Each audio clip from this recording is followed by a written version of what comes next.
Bonsoir à tous, ravi de vous retrouver en semaine mais également le week-end car l'information c'est 7 jours sur 7 sur Monaco Info. Au sommaire aujourd'hui bientôt le début des vacances estivales et qui dit vacances dit soleil et plage. Au-delà de ses effets positifs sur le moral, le soleil est avant tout la cause principale du vieillissement prématuré de la peau et des cancers cutanés. Nous prendrons conseil auprès d'une dermatologue, le docteur Claudette Brunner. Une nouvelle piste cyclable en principauté, des stations Monabike supplémentaires aux endroits stratégiques. Le vélo se fait une place à Monaco. Il est même devenu l'accessoire tendance de l'après-confinement. Un engouement constaté par le gérant de Monaco Bike, Vadim Etes. Il sera avec nous. Dans ce journal également, une méthode surprenante pour traiter les pins contre les insectes. Et nous vous emmènerons faire un tour de manège. Mais avant cela, le point sur l'info avec Frédéric Elion. Bonsoir Frédéric.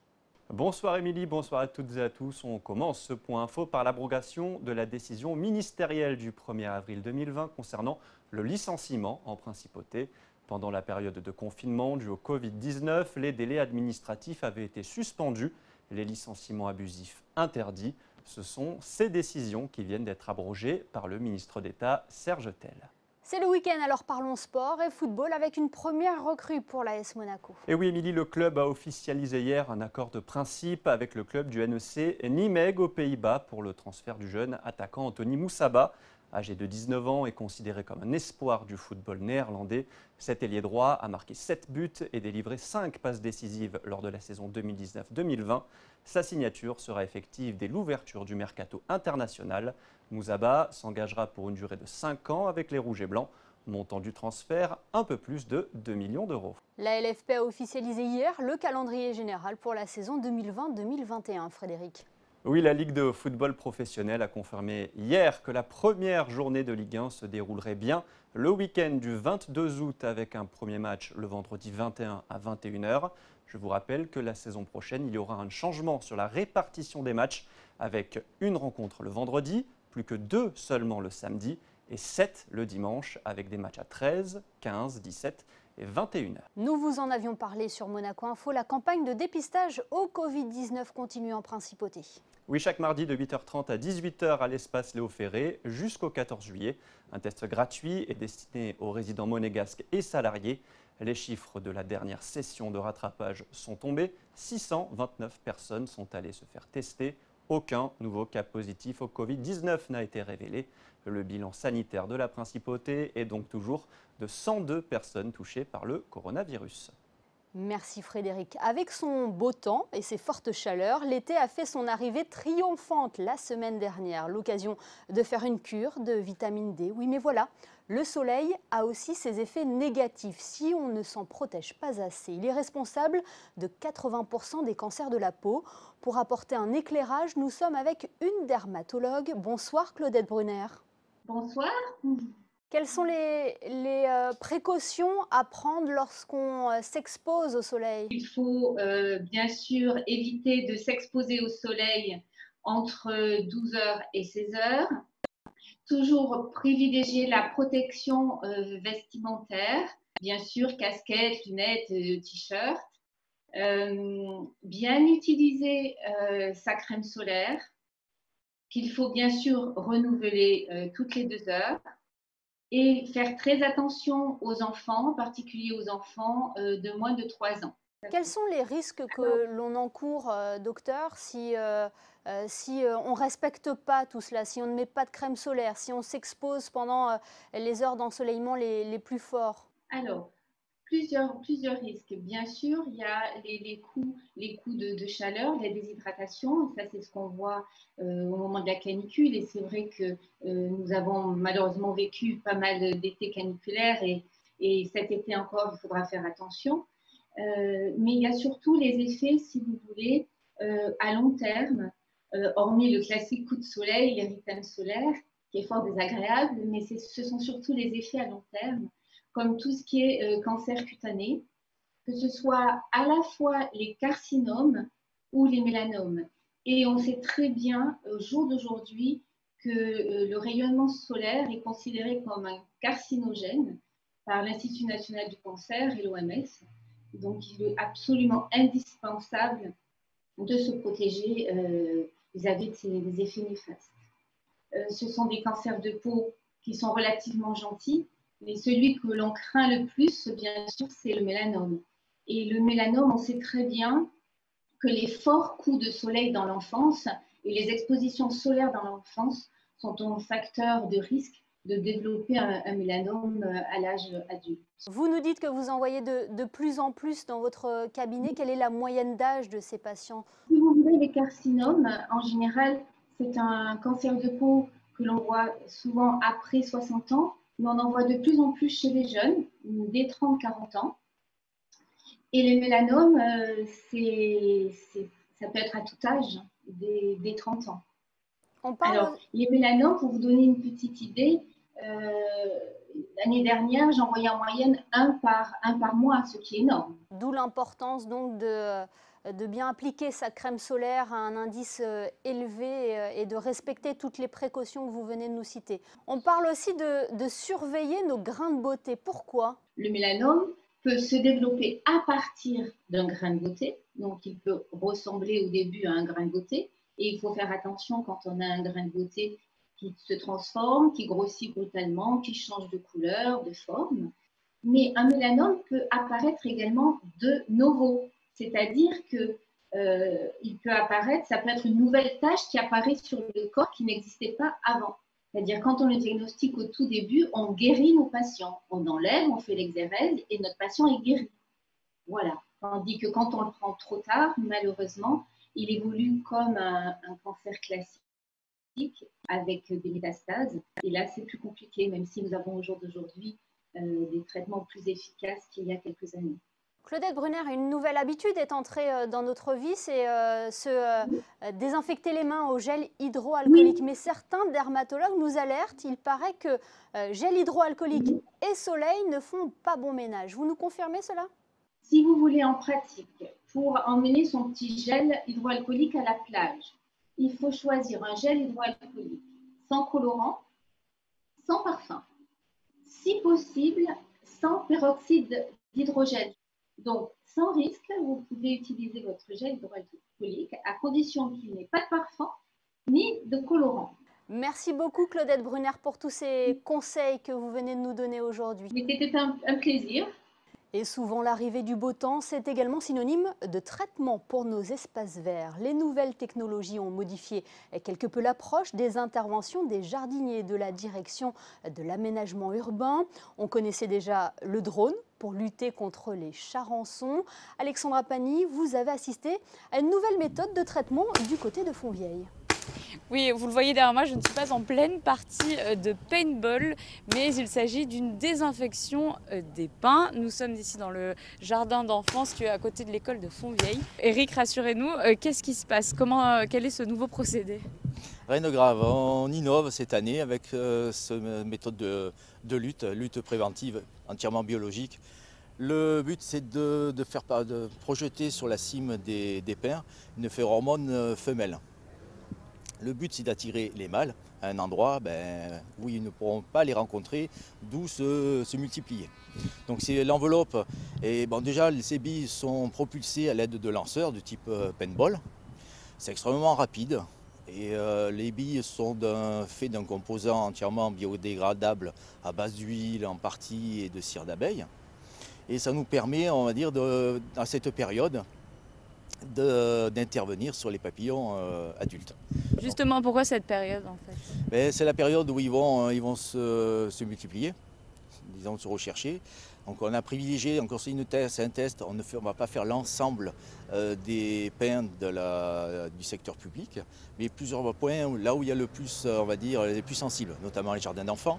Il y a le parc Saint-Martin, où il y a donc énormément de passages. Dans les endroits où ça a été traité, normalement il ne devrait pas avoir de cocon. Ça c'est le visuel qu'on pourra observer à partir d'octobre-novembre. Merci beaucoup Eric. Donc vous l'aurez compris, avec cette gestion biologique, normalement, plus de chenilles processionnaires dans ces jardins. On viendra vérifier cela en octobre. Merci Alexandra. La vente de vélos explose depuis la levée du confinement. Alternative à la fois économique, écologique et bonne pour la santé, la bicyclette s'impose désormais comme un moyen de transport à part entière au quotidien. C'est ce qu'a pu constater le gérant de Monaco Bike. Il est avec nous. Bonsoir Vadim Etès. Bonsoir. Est-ce que vous sentez qu'il y a un réel engouement pour les vélos électriques en ce moment?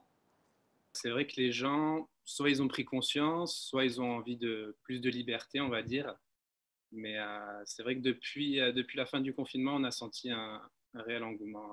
Quelles sont les spécificités d'un vélo à assistance électrique? Comment ça se recharge? Quelle est sa puissance? Combien de kilomètres on peut parcourir? Le moteur d'un vélo électrique fait 250 watts. Il ne peut pas faire plus, sinon il va passer en catégorie au-dessus. Ensuite, il y a plusieurs catégories de vélos. Il va y avoir un vélo avec assistance centrale, assistance avec un moteur à l'arrière ou bien un moteur à l'avant directement. Au niveau des batteries, ça se recharge à peu près en 4-5 heures. C'est des batteries en lithium, donc vous pouvez la laisser en charge. Le chargeur se déconnectera directement tout seul. Et on monte à combien sur un vélo électrique?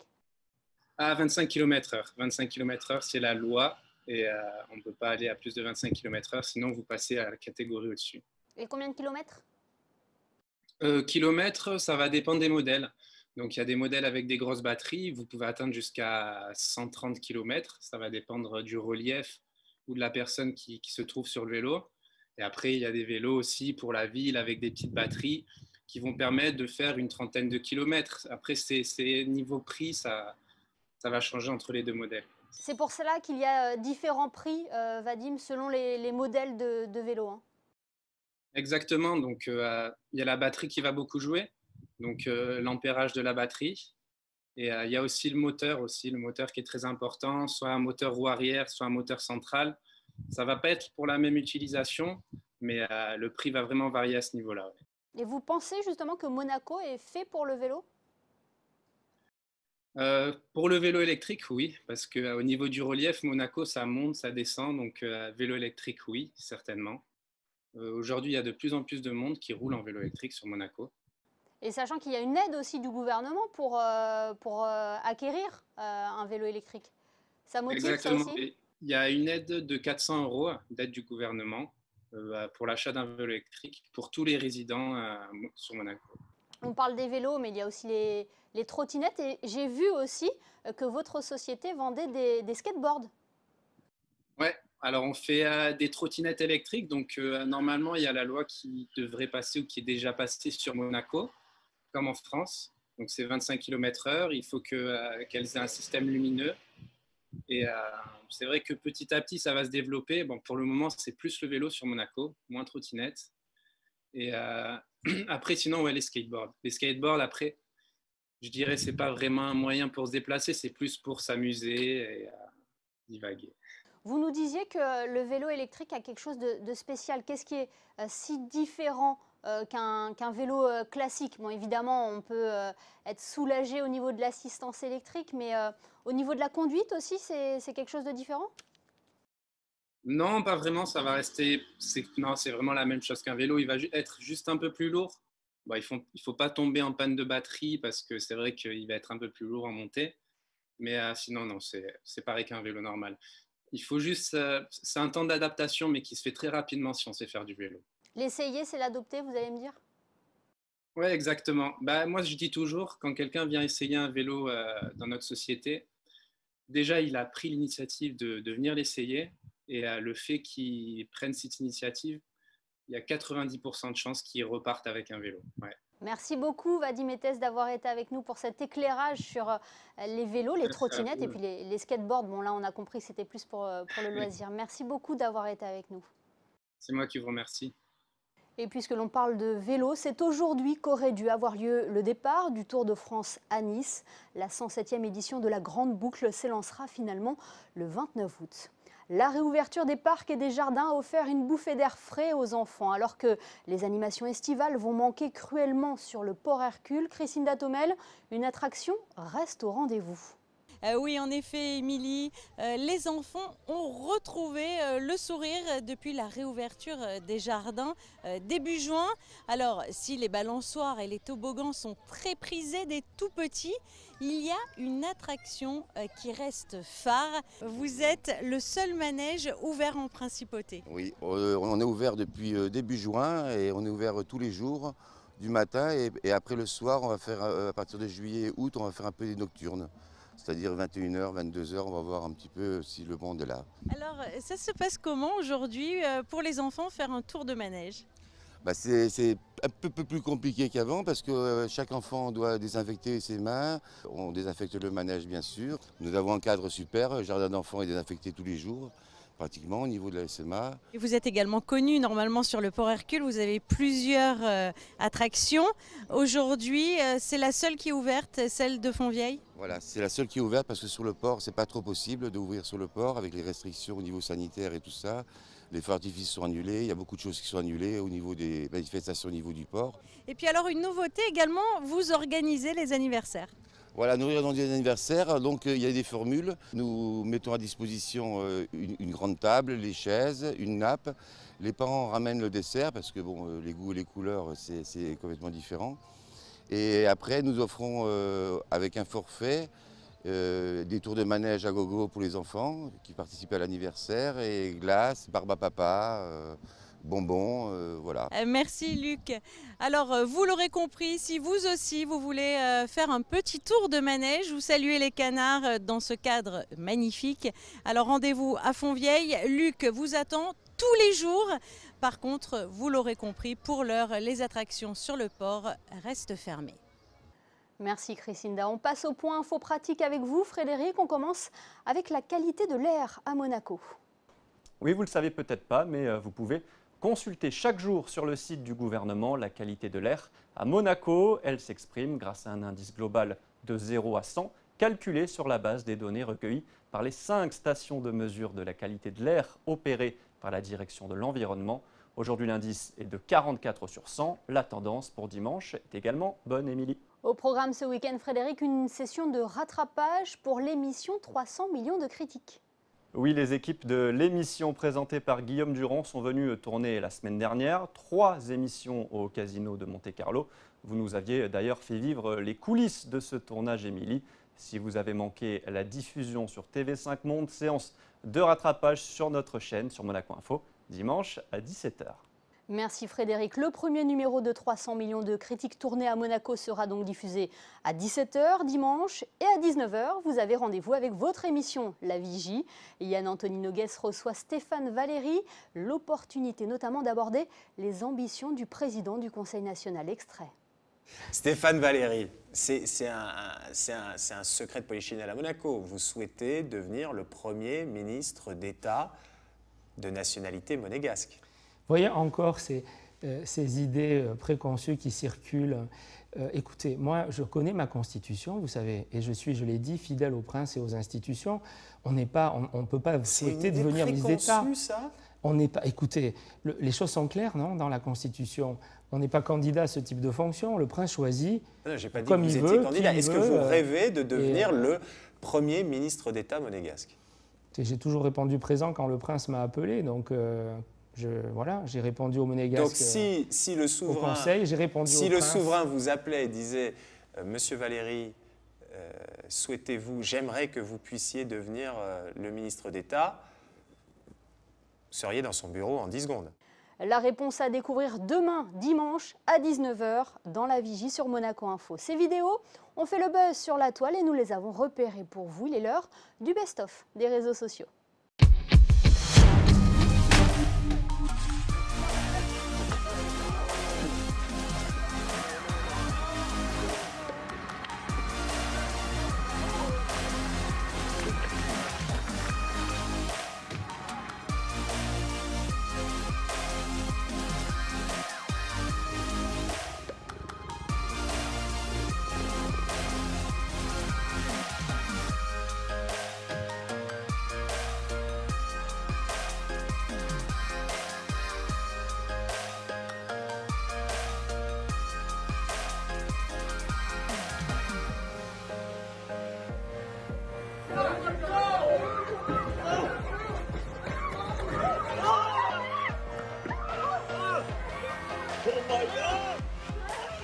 Et n'hésitez pas à partager avec nous vos photos et vos vidéos sur le réseau Malitia. Nous publierons les meilleures d'entre elles. Un mot sur la météo. Avez-vous de bonnes nouvelles à nous annoncer, Frédéric? Encore une belle journée d'été, Émilie, avec un grand soleil le matin, toujours quelques possibles passages nuageux l'après-midi.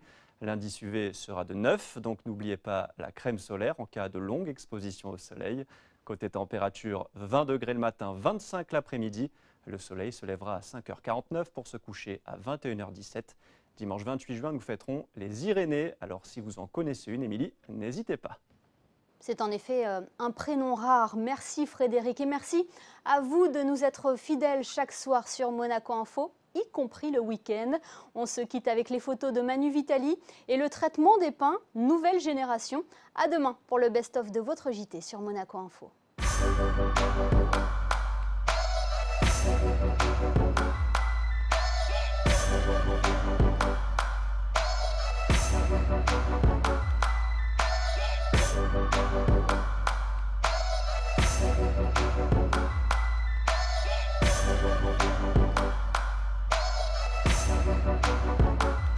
Thank you.